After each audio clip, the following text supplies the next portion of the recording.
આપણે આ વિસાવદરની ચૂંટણીમાં કીધું હતું કે મુંડન કરીશું, ગોપલો જીતે. જો આ કર્યું, આખું મુંડન છે, ક્યાંય ચોટલી નથી રાખી, આખું મુંડન કર્યું છે.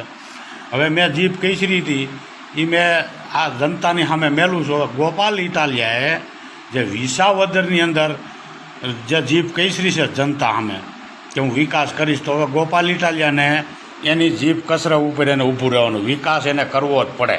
વિસાવદરની અંદર જીતી ગયો. અને બીજું કે કડીની અંદર ચાવડાભાઈ જીતા, ખૂબ ખૂબ અભિનંદન.